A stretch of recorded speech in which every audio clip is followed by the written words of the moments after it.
When you first begin watching the series, it's quite evident that the two main characters, Rick Sanchez and Morty Smith, are based on Doc Brown and Marty McFly from the Back to the Future franchise. And that's actually how it all began. Back in 2005, Justin Roiland produced an animated series known as House of Cosbys. This bizarre show is about a guy living with 100 clones of Bill Cosby. It premiered at the non-profit short film festival Channel 101, which was co-founded by Dan Harmon, who quickly took a liking to Roiland's sense of humor. But in June of the same year, they received a cease and desist letter from Bill Cosby's lawyer and were thus forced to end House of Cosbys. Because of this, Roiland decided to make a very obscene and crude parody of the Back to the Future movies, as a sort of joke or protest against Universal Pictures. He called the short The Real Animated Adventures of Doc and Marty. I got my boots! I'm excited! Let's go! Let's get out of here! Marty, we have a problem. The time travel car won't start. Oh no! What can we do? What are we gonna do? It was never intended to be anything more than a joke, but Roiland became really fond of his own impressions of the two characters and decided to explore this idea further. Many years later, in 2012, Harmon was approached by Adult Swim to create an original animated show for the network. But Harmon, previously creating and working on Community, didn't have any real experience with animation at this point, so he immediately thought of Roiland. He gave him a call and Roiland promptly pitched the idea of using the Doc and Marty characters to produce a show titled Rick and Morty. In the episode Meeseeks and Destroy, we meet a disturbing character known as King Jellybean. This character, like Rick and Morty themselves, is actually from a previous animation that Roiland produced called Unbelievable Tales. Welcome to Unbelievable Tales. We don't have a lot of time here. I'm sorry, I apologize. In this animation, the character is known as Crumply Crumplestein and is even more grotesque than the version in Rick and Morty.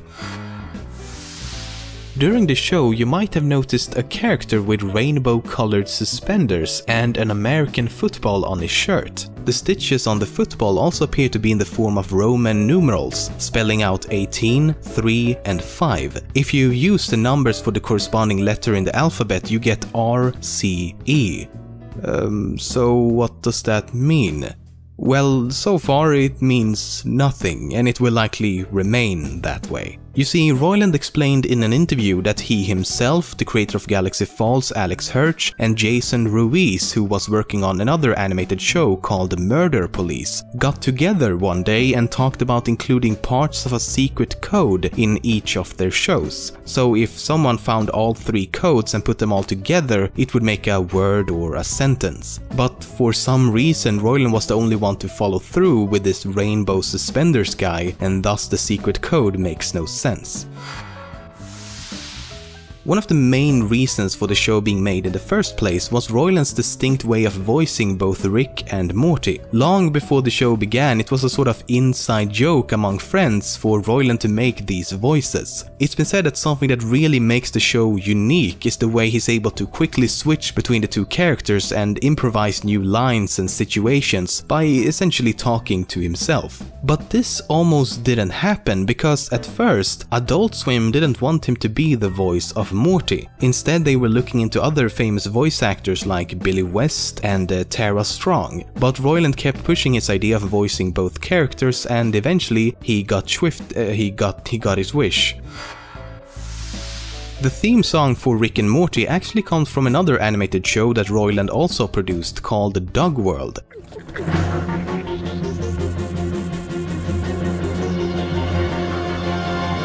My name is Peter Michaels. While on a camping trip with my brother Edmund and sister Sally, we were sucked through some kind of wormhole and transported to another world. Dog World. Now we live with...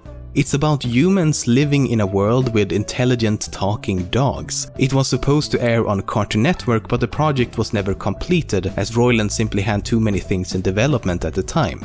All that remains today is the animatic version available online. The episode Lawnmower Dog in Rick and Morty also makes a lot of references to this incomplete pilot. For example, the family in Dog World has a human pet named Ruffles, and in this episode the dog known as Snowball is mistakenly called Ruffles by Rick. Alright, Ruffles. What's his name? Snuffles? Snuffles. Shake. The father in each show is named Jerry after one of Roiland's real-life dogs. And then at the end of the episode, Rick and Morty makes a very clear and direct reference by saying this. Wow, a whole world populated by intelligent dogs. I wonder what it'll be like, Rick. I think it'll be great, Morty. You know, it could be developed into a very satisfying project for people of all ages. I mean, I'd watch it, Morty, for at least 11 minutes a pop. You know, maybe they'll do it board-driven. You know, that's a real comforting idea, Rick. What do you know, Morty?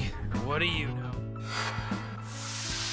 Considering that it's a heavily sci-fi themed show and that the initial idea is based upon the characters from Back to the Future, you would assume that the show is about time travel. But so far we haven't really seen anything regarding that topic. Sure, they travel through different dimensions and even stops time between season 1 and 2, but they never actually travel through time. This is because both the creators think that time travel is simply too powerful and makes everything way too complicated. This is also why they made the first episode of season 2 about manipulating time. They wanted to show the viewers how chaotic and confusing everything becomes, and has described the production of that specific episode as a fucking nightmare because of all the different realities. The fact that they will never create a time travel episode is also highlighted by the box inside Rick's workshop, which is labeled time travel stuff. It's supposed to be a metaphor for time travel stories being on the shelf.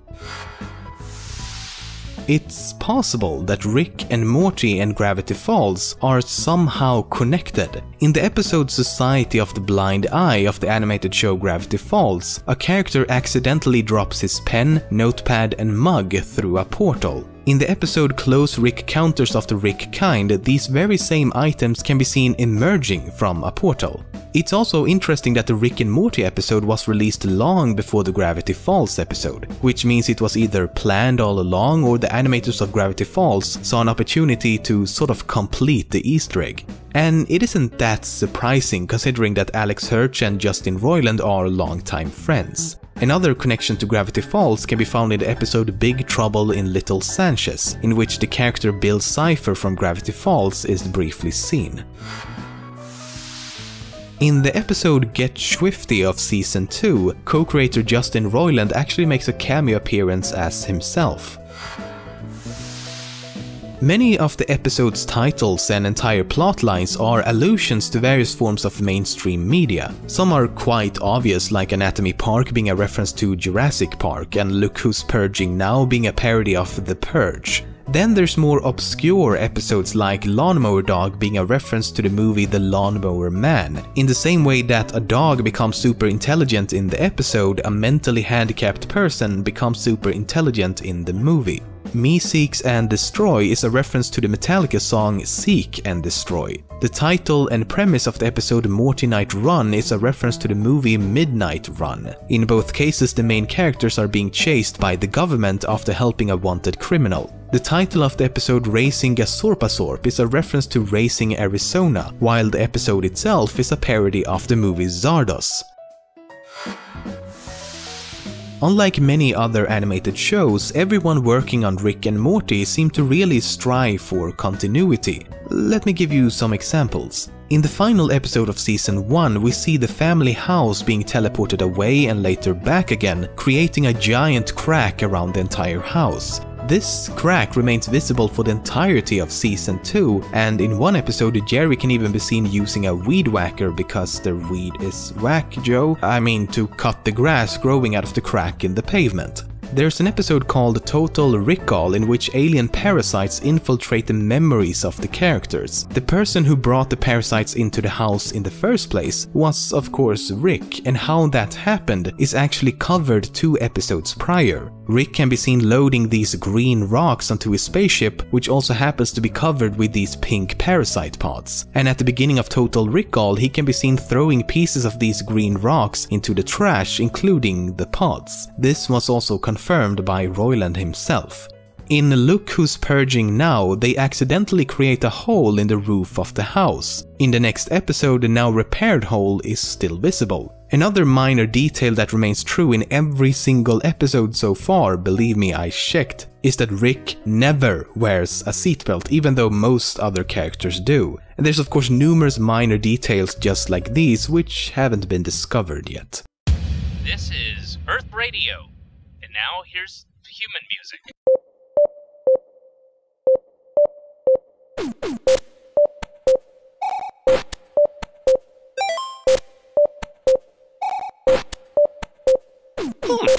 Human music. I like it.